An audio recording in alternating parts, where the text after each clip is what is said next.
আগের কথা। দপদপিয়া নামের এক গ্রামের দক্ষিণ কোণে একটি পুরানো বাড়ি ছিল। সেই বাড়িটি ছিল এক অদ্ভুত বাড়ি। যখনই রাত হতো তখনই ওই বাড়িটি এক অদ্ভুত রূপ ধারণ করত। কেউ ওই বাড়ির সামনে দিয়ে যেতে পারতো না, কারণ যে পাখি ওই বাড়ির সামনে দিয়ে যেত তাকে ওই ভুতুড়ে বাড়ি তার মায়াবী শক্তি দিয়ে টেনে নিয়ে যেত। আর যে পাখি ওই বাড়িতে একবার ঢুকতো সে আর ফিরে আসতো না। এই ভুতুড়ে বাড়ি সম্পর্কে সবাই জানতো, তাই কেউ রাতের আধারে ওই বাড়ির সামনে দিয়ে চলতো না। একদিন কবুতর তার বাসায় তার স্ত্রীকে বলতে থাকে, হ্যাঁ গো, শুনছো? আমাকে কিছু খাবার প্যাকিং করে দাও তো।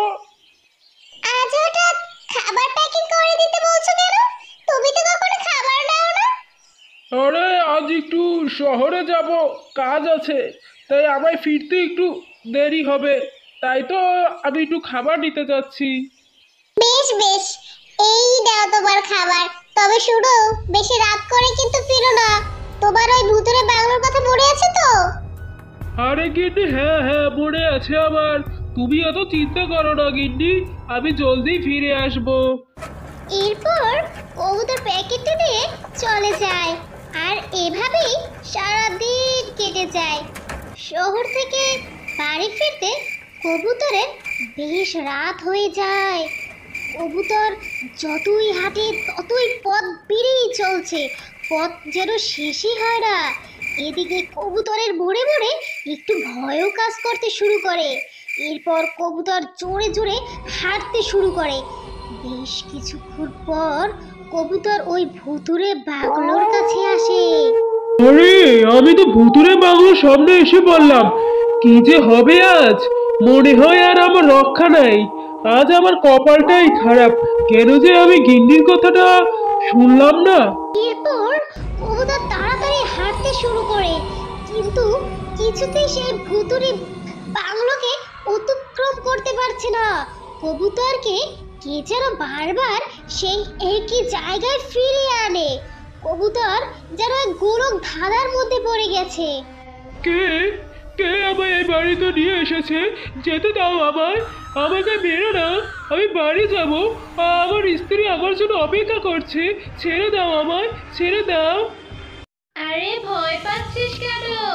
আমি তো তোকে মারবো না, আমি তোর কাছে সাহায্য চাই। তুই আমার সাহায্য করলে আমি তোকে ছেড়ে দিব। আমি তো তোমায় দেখতেই পাচ্ছি না, তাহলে আমি তোমায় কিভাবে সাহায্য করব? এরপর মায়াবী টমেটো কান্ডা কবুতরের সামনে দৃশ্যমান হয়। তুই এই সামান্য টমেটো হয়ে বরের সবাইকে ভয় দেখাচ্ছিস? তোকে তো আমি কখনোই সাহায্য করব না, আমায় যেতে দে। আমি সবাইকে বলে দিব তোর এই কথা। তুই যে বনের সকল প্রাণীকে ভয় দেখাচ্ছিস, এই খবর পেলে তোকে সবাই মেরে ফেলবে। একে তো আবার সামান্য টমেটো বলছিস, আবার তার উপরে বলছিস আমায় সাহায্য করবে না। দাঁড়া, দেখাচ্ছি মজা। এই কথা বলে টমেটো কান্ডা তার মায়াবী জাদু দিয়ে কবুতরকে একটি টমেটো বানিয়ে ফেলে। এইভাবেই টমেটো কান্ডা বনের পাখিগুলোকে টমেটো বানিয়ে রাখে। পরের দিন কবুতরের স্ত্রী প্রচুর কান্নাকাটি করে। কবুতরের বউয়ের কান্না শুনে টুনি তার বাড়িতে আসে। কবুতরের স্ত্রী টুনিকে সব ঘটনা খুলে বলে। এরপর টুনি চলে যায়।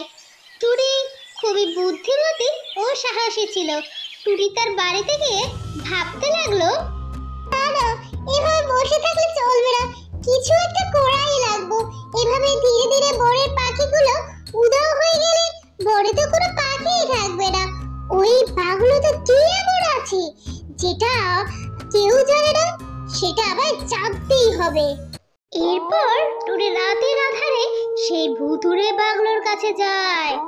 আরে এখানে তো কিছুই দেখতে পাচ্ছি না, তাহলে কে বা কিসের কারণে পাখিরা উধাও হচ্ছে আমি তো কিছুই বুঝতে পারছি না।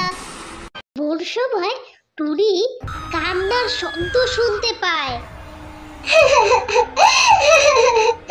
আজ কতদিন হলো, কিন্তু আমায় কেউ সাহায্য করলো না। আমি সবার কাছে এত সাহায্য চাইলাম, কিন্তু আমাকে কেউ সাহায্য করলো না আমায়। তাহলে কি সারাটা জীবন আমি এভাবেই টমেটো কাটা হয়ে থাকবো? কি কান্না করছো আর কিসের জন্য? আমার সামনে এসো, না হলে আমি তোমায় কিভাবে সাহায্য করব? টুনি, তুমি দয়া করে আমায় সাহায্য করো। আমি যার কাছে সাহায্য চেয়েছি সেই আমায় সামান্য টমেটো বলে অপমান করেছে, তাই তো আমি রেগে ওদেরকে আমার মতো বানিয়ে দিয়েছি। আচ্ছা টমেটো কান্না, আমি তোমায় কিভাবে সাহায্য করতে পারি, আর কিভাবে বা আমি আমার বনের বাকি বন্ধুদেরকেও ফেরত পেতে পারি? পশ্চিমে জঙ্গলে একটি রাক্ষস বাস করে। যদি তুমি সেই রাক্ষসের মাথা কেটে দিতে পারো, তাহলে আমি আমার আগের রূপ ফেরত পাবো, আর সাথে সাথে তোমার বাকি বন্ধুদেরও আগের রূপ ফিরে পাবে।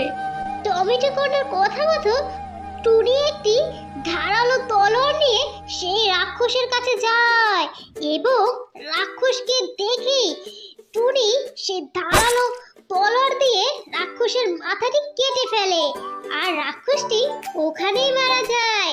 রাক্ষসটি মারা যেতেই টমেটো কান্না ও বনের বাকি পাখিরা তারা তাদের আগের রূপ ফেরত পায়।